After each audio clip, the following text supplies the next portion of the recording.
Well, good afternoon, everyone. It is a genuine pleasure to welcome my friend, Foreign Secretary James Cleverly, back to the State Department. As usual, we covered a lot of ground, but I began by asking the Foreign Secretary to extend my warm congratulations to Their Majesties King Charles III and Queen Camilla on their coronation. I was in Atlanta over most of the weekend. I can report that many members of our team got up pretty early on Saturday to watch the ceremony, including me. I think it's something that captivated millions and millions of Americans, as it did people around the world. Today, I also had the chance to thank James for the United Kingdom's crucial cooperation in getting citizens of both of our countries out of Sudan. These joint efforts allowed UK aircraft to evacuate more than 2,000 people, including US citizens, from dangerous and unpredictable conditions, and to the evacuation of hundreds of additional US citizens through Port Sudan. All told, we supported the evacuation of more than 1,300 Americans from Sudan in collaboration with our partners. Together, now, we are pressing the warring parties in Sudan to put down their guns and allow life-saving aid to reach the Sudanese people. Even as we meet here, we have diplomats from the United States and Saudi Arabia deeply engaged in talks in Jeddah, working in close consultation with counterparts from the UK, the United Arab Emirates, the African Union, and other multilateral partners. The collective aim that we have is to lay the foundation for further negotiations between the parties that we hope can lead to a permanent cessation of hostilities. But in the first instance, we're working in Jeddah to extend the ceasefire and get agreement on the provision of humanitarian assistance to the people of Sudan. We continue to engage directly with Sudanese civilian leaders, with Sudanese civil society, with the goal of putting their nation back on the track to civilian democratic governance. That's the goal that we share and a goal that we will not give up on. We're also working hand in hand, as we have been for well more than a year now, to provide support for Ukraine as it defends its people and its territory against Russia's war of aggression. We applaud the UK's pledge to match in 2023 the $2.3 billion in military support that it provided to Ukraine during the first year of the war. In addition to training tens of thousands of Ukrainian soldiers, the UK is providing MLRS, Challenger 2 tanks, armored vehicles, anti-air missiles, and other military aid that will help equip Ukraine's defenders as they work to retake more of their nation's territory in the weeks and months ahead. We also talked about the urgent need to extend and expand the Black Sea Grain Initiative. In recent days, Russia has once again returned to blocking ships from sailing to Ukraine's ports to pick up the grain, a cynical action that directly results in less food getting to global markets and to human beings in Africa, in the Middle East, and around the world who need that food. While we're grateful for the tireless efforts of Secretary General Guterres and our colleagues in Turkey working to break this impasse, the world shouldn't need to remind Moscow every few weeks to stop using people's hunger as a weapon in their war against Ukraine. We're teaming up to help rebuild Ukraine from the colossal damage inflicted by Russia's relentless attacks. Next month, we'll build on these efforts at the UK-hosted Ukraine Recovery Conference, which will bring together governments like ours with the private sector, with international financial institutions, with multilateral organizations to invest in the future of Ukraine and its people. We also discussed how to meet other challenges to our shared security. In March, the UK released its Integrated Review Refresh 2023 and its assessment of both the challenges that we face and how to effectively address them. To work together in that area, I think we see very, very close strategic alignment. That includes when it comes to both our individual relationships and coordinated approach with China, which we discussed today. The vision that James set out a few weeks ago in his speech at Mansion House underscores the shared approach when it comes to key issues like ensuring peace and stability across the Taiwan Strait, as well as looking for ways to cooperate with China where we can work together to solve big challenges. That's what people around the world expect from great powers, and it's in our collective interest. I think it's also important to note that even as we focused today, as we do, on Ukraine, on some of the challenges represented by our respective relations with China, we equally focused on a much broader agenda, and that is the needs, the concerns, the imperatives for people around the world as they deal and as we deal with the impact of climate change, food insecurity, as I've already mentioned, energy insecurity, global health, trying to provide for more inclusive economic growth through work that we and partners in the G7, as we're preparing for the leaders meeting of the G7, can help advance and support. That agenda is very much the focus of both the United Kingdom and the United States. James said something when we were together recently in Japan that I'll take the liberty of quoting here. He said, "The world is a healthier, happier, safer, more prosperous place when the United Kingdom and the United States work closely together, and it's in our mutual interest to do so." I couldn't agree more. And next month's visit by Prime Minister Sunak to meet with President Biden will offer us a chance to do even more of that, and we're very much looking forward to it. With that, the floor is yours. Secretary Blinken, Tony, thank you once again for hosting me here in Washington.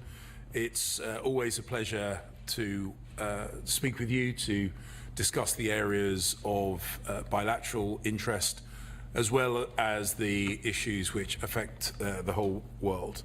We did so recently at the G7 with our other friends in the international community. And thank you also for the kind words that you have said on behalf of your nation on the coronation of His Majesty King Charles III and Queen Camilla. And can I also thank the First Lady for joining us at this time of special celebration, a once-in-a-lifetime event made more special because we were able to share it with friends from across the world.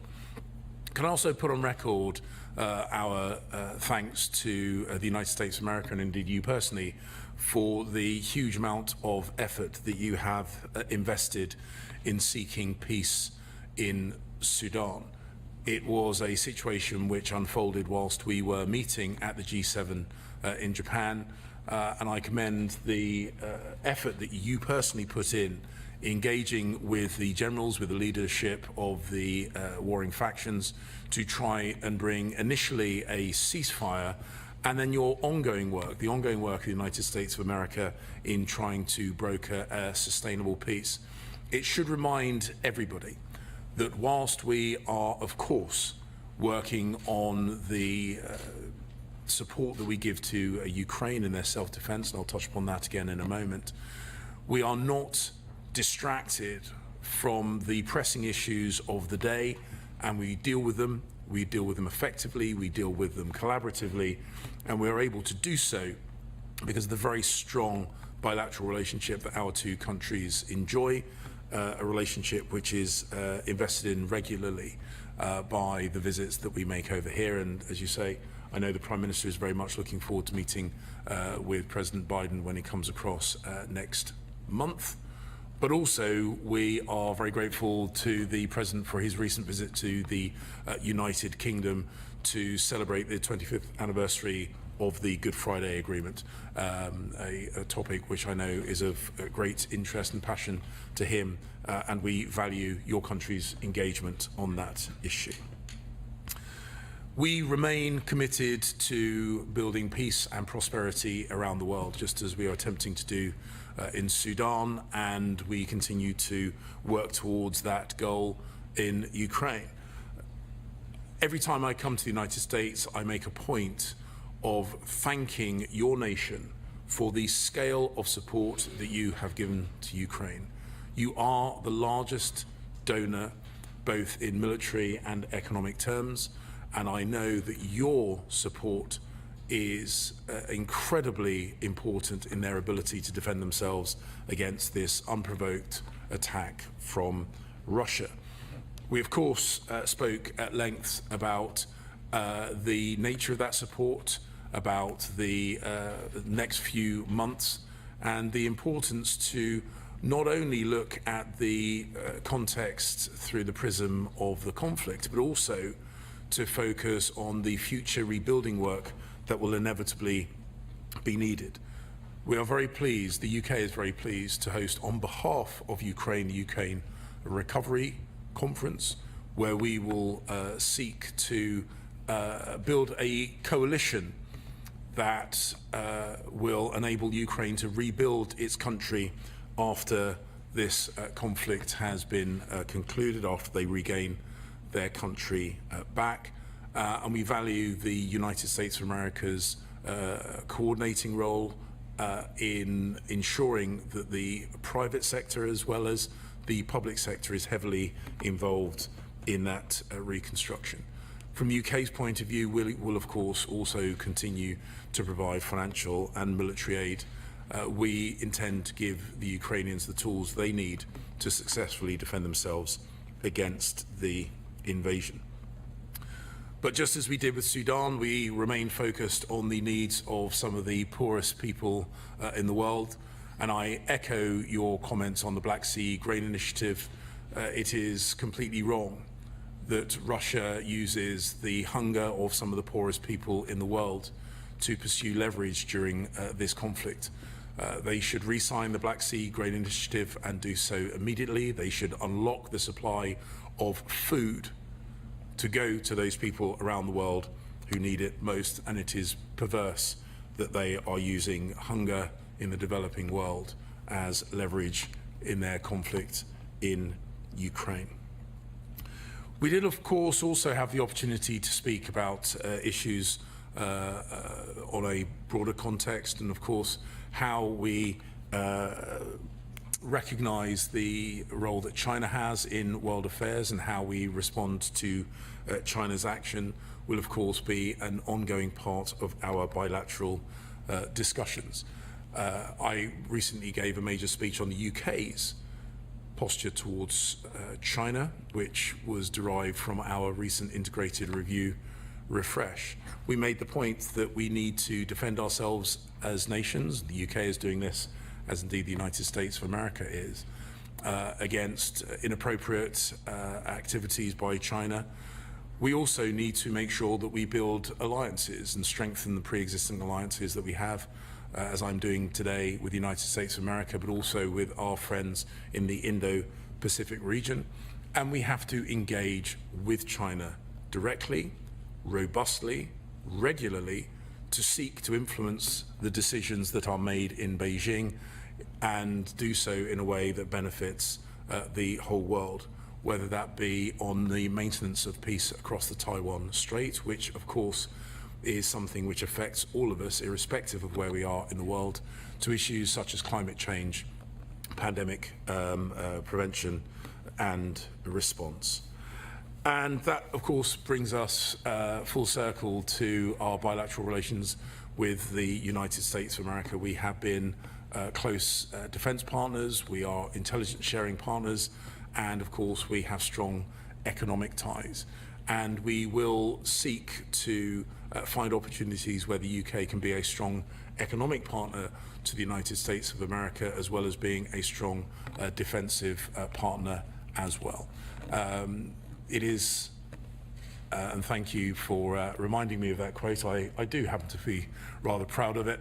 I think it is in our mutual interest and in the interests of everyone around the world that the UK and US bilateral relationship continues to be one of the points of pride, and one which is strong, and one which I intend to make even stronger still in the future. Thank you. We'll take 4 questions. First, Kylie Atwood from CNN. Good morning. Thank you both for taking questions. Secretary Blinken, I want to just ask you a quick question on China and then pivot to Ukraine. This week, when Ambassador Burns met with the Chinese foreign minister, did they agree to begin planning on your rescheduled visit to Beijing? And then on Ukraine, does Ukraine have what it needs to be successful in winning back at least some of the territory that Russia is now occupying in the upcoming counteroffensive? And Secretary Cleverly, the same question for you. Does Ukraine have everything it needs to be successful in winning back some of that territory? And then specifically related to international support for Ukraine headed into the coming months and year, there are reports that your country is preparing to send long-range missiles to Kyiv. when could those long-range missiles from the UK and potentially other European allies actually arrive in the country? And we have seen in the past that when the UK moves on an additional military capability for Ukraine, the US has followed suit. In any of your conversations so far, have you gotten indications that that might be the case with long-range missile systems as well? Thank you. Thank you. Kylie, thanks very much. Happy to start. With regard to China, I'm obviously not going to go into any detail about the ambassador's conversations with Chinese counterparts.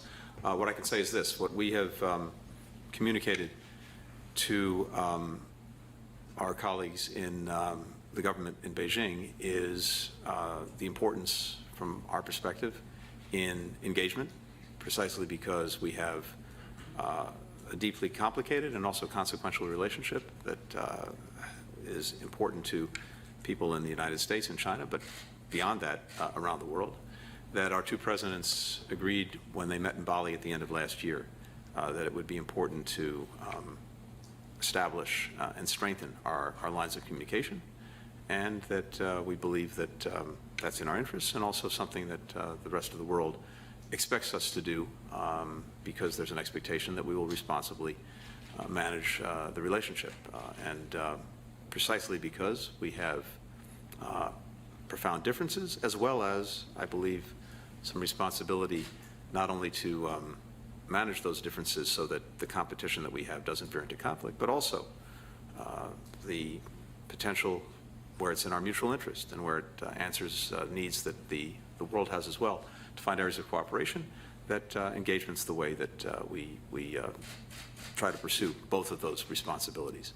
So that's the nature of the conversation that we're having with China in this moment, and we'll see where that goes. With regard to Ukraine, all along, from day one, in fact, before day one, it's been our determination to make sure that Ukraine has what it needs to effectively defend itself against the Russian aggression. And throughout the more than 1 year of that aggression, we have worked very hard to adjust at every step of the way to what was needed at any given time.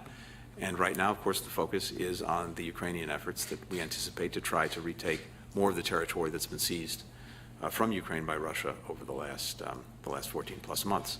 I believe that the efforts that both of us have been deeply engaged in are very productive in terms of what more than, I think, 50 countries have been able to provide Ukraine. Secretary Austin has been leading a process, as you know, for many months where we have a coordinated process to do that. And as I've said repeatedly, it's not only the weapons, it's the training, and the UK has been engaged in significant training. It's making sure that the Ukrainians can maintain the systems that we provide them. And it's important, of course, that they have the right plans, again, to be successful. My own estimation is that they have in place, across all of those dimensions, what they need to continue to be successful in regaining territory that was seized by force by Russia over the last 14 months. Kylie, thank you. I'm going to take slight issue with one of the elements in your question, but thank you for highlighting that the UK has been very proactive in our support for Ukraine. We are very proud of the fact that we provided the anti-tank, the handheld anti-tank missile systems ahead of the February of last year's invasion by Russia, and those pieces of equipment proved very consequential in Ukraine's defense of Kyiv. But I also think it's important that we put on record that the United States, from the very start, has been very active, very effective in its support, and as befits a country of the scale and power of the United States of America, it is the largest donor of the Allies. So I wouldn't want to imply that there's either kind of competition between us or anything else. We have, from the very start, worked in close coordination. The nature of our militaries is different. The natures of our political systems are different. There are some things that the UK is able to do more quickly because of the nature of our political system. And there are some things that the American system allows them to do different and better. It's not about always trying to replicate what our allies do. That's not the point of an alliance. The point of an alliance is that we support each other, that we reinforce each other in our work to help Ukraine defend itself. And as Secretary Blinken said, we constantly assess and coordinate with each other and with the Ukrainians to make sure that the support that we are giving them matches the needs at the time. Those anti-tank missiles at the early stages, air defense systems more recently, the training of their ground troops, the provision of armored vehicles and ammunition, and the ability for them to project effective force against Russian troops within Ukraine to push them out of their country. And we will continue to do so. It is a collaborative effort. It has proven to be very, very effective. And what we've seen over and over again is that the Ukrainians, both politically and militarily, have learnt quickly, have been relentlessly focused on using the support that we give them effectively, and have consistently outperformed expectations, certainly the expectations of Vladimir Putin. Well, look, you would, I'm sure, understand that anything to do with operational details about the nature, the timing, the scale of our support would be counterproductive for us to discuss publicly. We'll next go to Mark Stone with Sky News. Thank you both very much. Secretary Blinken, a question for you in a moment, if I may, but first of all for Foreign Secretary Cleverly. It feels as though support for Ukraine is waning a little bit. You may disagree with that, but you can feel it on Capitol Hill with influential sections of the Republican Party and their base across America skeptical now about the seemingly never-ending support for Ukraine. If Ukrainians don't deliver a decisive victory over the next few months, how does Britain persuade America that they must continue to lead support for Ukrainian victory? And if you can't, what then? And a second question for you, if I can, just a little bit more on the long-range missiles. Can you give us any assessment of whether these long-range missiles will come and what effect that will have on the battlefield? And then in a moment for you, sir.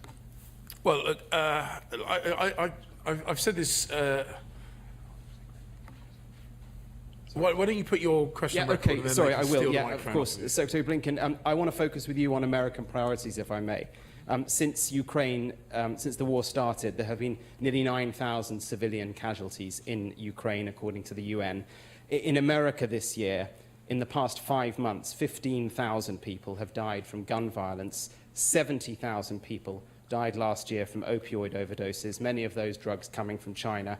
Your argument on defending Ukraine is clear, but with so many fundamental challenges here at home, and politicians telling people that security begins at home, how do you maintain support for a battle far away? Thank you. So firstly, on our support for Ukraine, and when I say our, I mean the wider alliance of friends who have supported Ukraine. This means the UK and the United States of America and others. We need to recognize that the outcome of this conflict will have effect all over the world. I've said over and over again, the eyes of the world are watching. They are watching how we respond to this challenge. They are watching to see our resolve, and whether it be in capital cities or non-state actors, the message that we send now is really important. I think the message that we should send is that when we commit to something, we stick with it. We have the grit, we have the determination, we have the strategic endurance to see it through until its successful conclusion, and anyone watching should learn that lesson. I would also make the point that, of course, there has been an economic impact on people in the United States of America and in the United Kingdom. This is not a byproduct of Russia's invasion of Ukraine. This is part of the conflict. economic coercion through their restrictions of hydrocarbons, pinching off the supply of grain to the developing world. This is part of the conflict, it's not a byproduct of the conflict. And we should recognize that if we do not re-establish the principles of the UN Charter, the foundation stone of peace in the post-Second World War era, that powerful nations cannot invade their neighbors with impunity, the world will be more dangerous, more expensive, more difficult. So this is not just about Ukraine, though of course the Ukrainians have been suffering enormously and it's right that we defend them. It is about us, and it is in our interest as well as the Ukrainians' interest that we stay resolute in our support, because it will become more painful and more expensive if we do not. And when it comes to the Ukrainians' forthcoming counteroffensive, I've made the point that this is not a film. There are no certainties when it comes to conflict. The Ukrainians have consistently outperformed expectations, but there can be no guarantees in war. So we have to recognize that we are giving the Ukrainians a huge amount of support. As I said, they have learned quickly, they have adapted very, very successfully, and they have defended themselves incredibly effectively. And we need to continue to support them, irrespective of whether this forthcoming offensive generates, huge gains on the battlefield, because until this conflict is resolved and resolved properly, it is not over. And that's the message that I have spoken about back home in the UK, and I will continue to say to those friends and colleagues here in the United States of America as well. Thank you. First, I can only violently agree with my friend and strongly endorse what he's just said. We have exactly the same perspective. Second, I would also dispute the notion of waning support. I would refer you, for example, just recently to the very strong statement made by the Speaker of the House, McCarthy, about support for Ukraine and the enduring support and determination to see this through.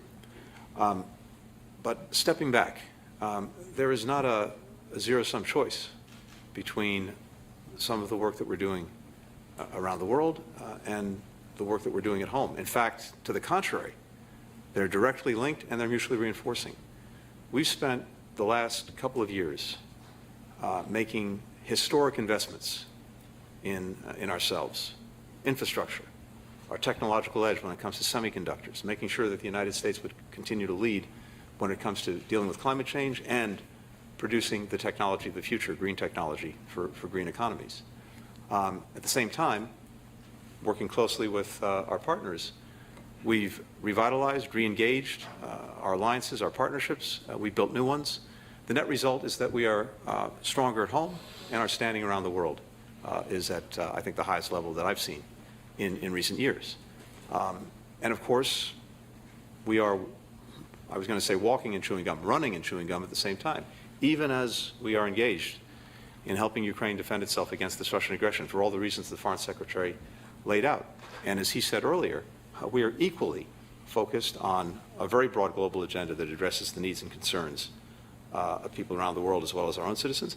And of course, we're focused on challenges that we have at home. You mentioned opioids, synthetic opioids like fentanyl. We're relentlessly focused on that, and that is by definition a problem that is both local and global. We're in the midst of building a much stronger global coalition to deal with the ravages that fentanyl is producing. In the United States, it's the #1 killer of Americans between the ages of 18 and 49. So this is right at the top of our agenda. And of course, we're working very hard at home to deal with demand, to deal with treatment, to deal with recovery. At the same time, we're working very closely, including with our neighbor Mexico, on the law enforcement piece to break up the cartels, to break up the financing, to interrupt the distribution. But more broadly, we're also working to get at the global network that has the production of some of the chemicals that go into fentanyl being made halfway around the world, and then coming close to us, perhaps getting diverted into the illicit production of fentanyl, and then winding up in the United States.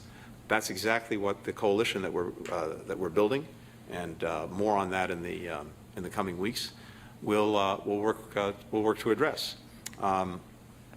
We know that in the United States, when it comes to fentanyl and synthetic opioids, to some extent we've been the canary in the coal mine. It hit us first, and it's hit us very hard. But as the markets become saturated in the United States, we see criminal enterprises trying to make markets elsewhere in the world, including in Europe, including in Asia. And there is a growing awareness and urgency on the part of other countries to making sure that we're tackling this problem. So that's exactly what we're doing, and we're not only doing it at home, we're doing it by building a very strong partnership with other countries, with the private sector, and other institutions to engage on it. So the bottom line is, these are not zero-sum choices. These are responsibilities that we have, dealing with challenges we have at home, dealing with challenges we have around the world, and understanding the connections that exist between them. We'll next go to Sean Tandon with the AFP. Hi there, good afternoon. Another conflict that's caused a lot of suffering in Syria. Just 2 days ago, the Arab League voted to readmit Syria. To both of you, do you see this at all as a failure of the efforts to isolate Assad that have been going on for many years?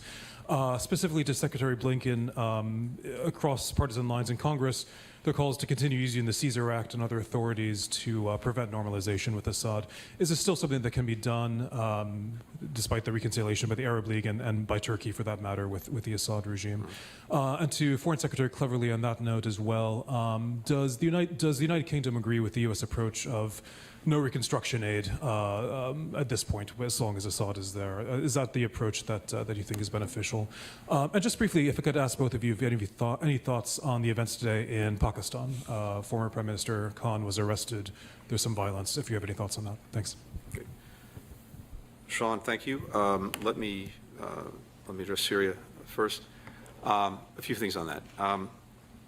We do not believe that Syria merits readmission to the Arab League. It's a point we've made to all of our regional partners, but they have to make their own decisions. And our position is clear.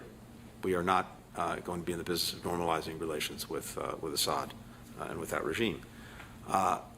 Having said that, we also clearly have shared goals when it comes to Syria with our Arab partners, and I think that's reflected in a number of the things that they've said. First, ultimately, the only solution to the crisis inflicted on Syria by Assad has to be consistent with the UN Security Council Resolution 2254 that lays out expectations for a ceasefire, for humanitarian assistance, and for free and fair elections to ensure that Syrians have a government that actually reflects the will of the Syrian people. We agree on the importance, the imperative of expanding humanitarian access to Syria. We agree on the importance of continuing the work to degrade ISIS or Daesh to make sure that it can't reemerge.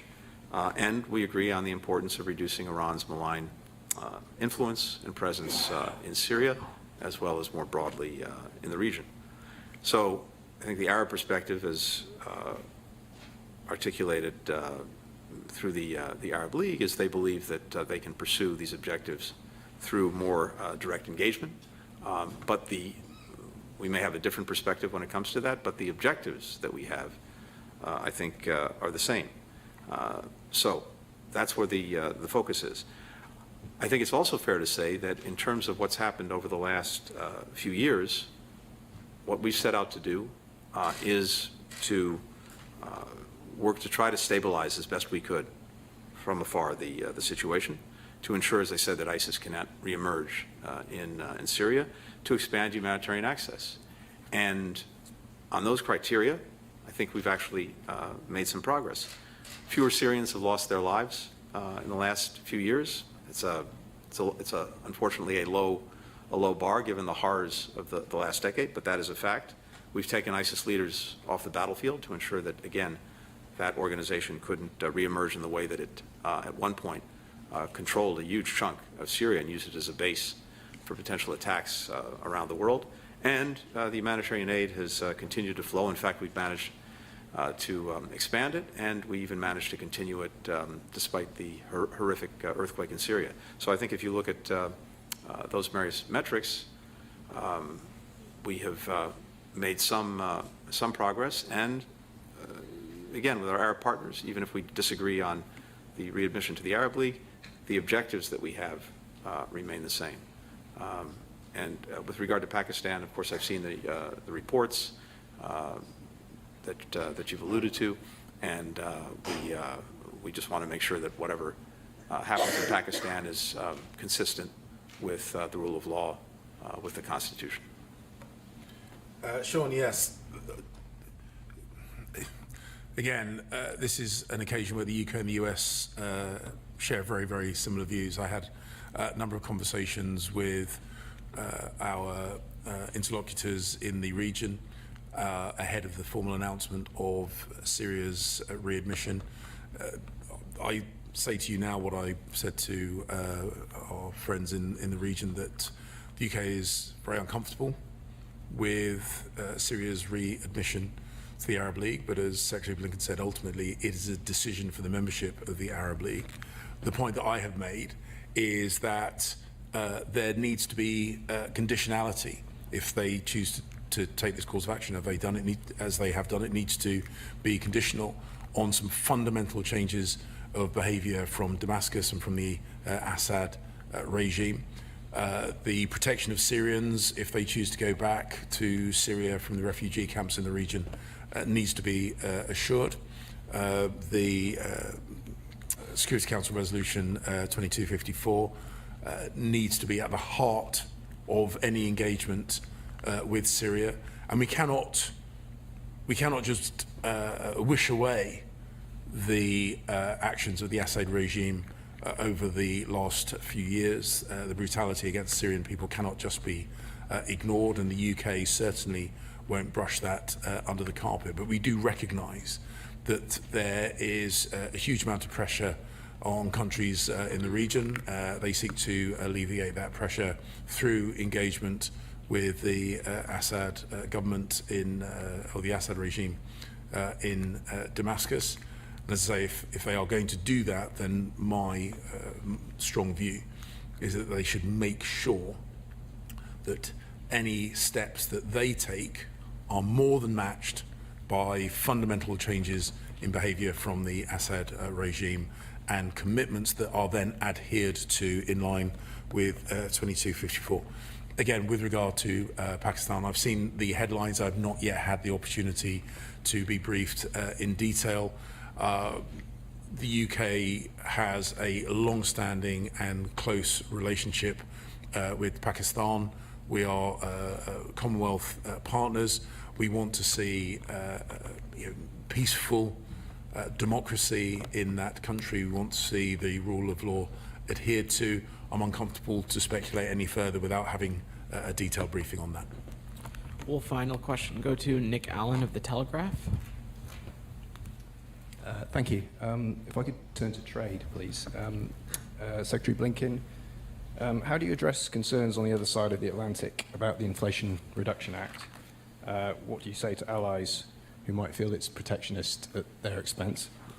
And Foreign Secretary, in the absence of an FTA and with the emergence of the Inflation Reduction Act, what specifically are you pushing for to boost joint economic security and the bilateral investment relationship between the two countries? For example, was there any discussion today about critical minerals and a deal similar to the one with Japan? Thank you. Thank you. I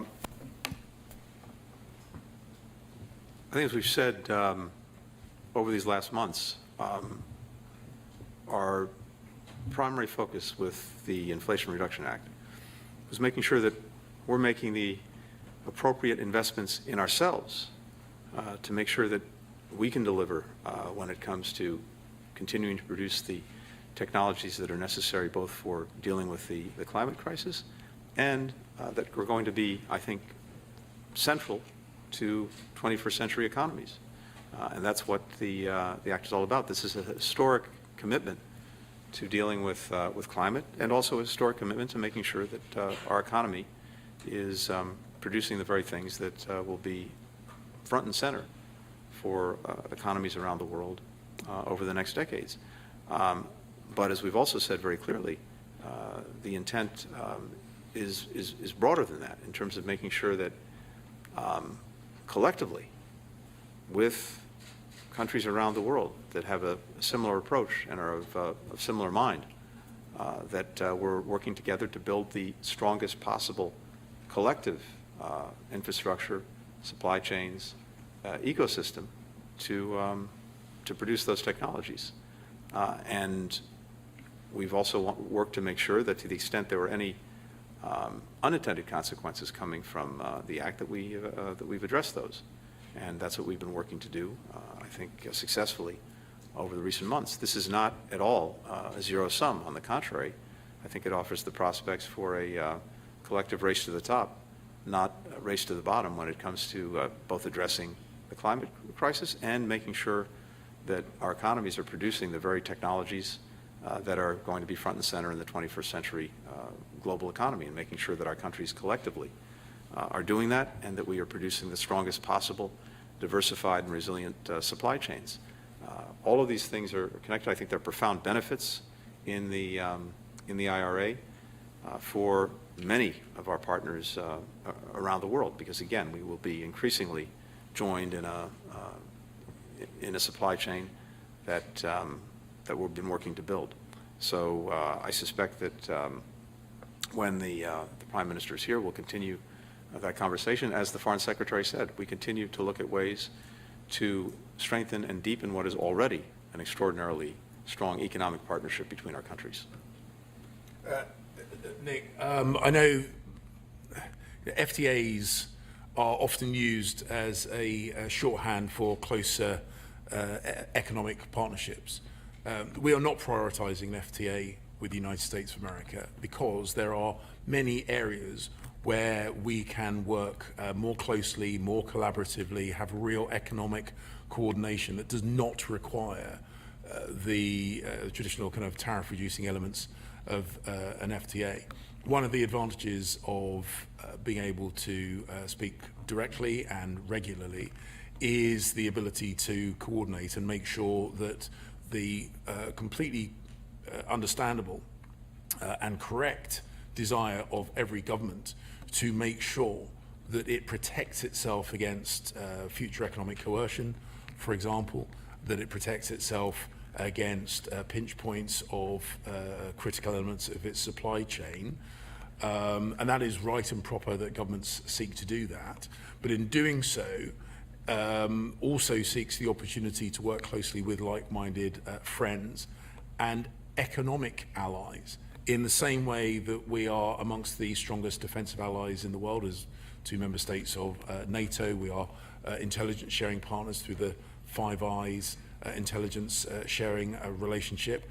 The UK is also seeking to build an economic alliance which protects the interests of the United States of America while simultaneously protecting the UK's interests, protects standards, protects against the use of constrictions of key elements of global supply chains as a form of political or as a form of coercion.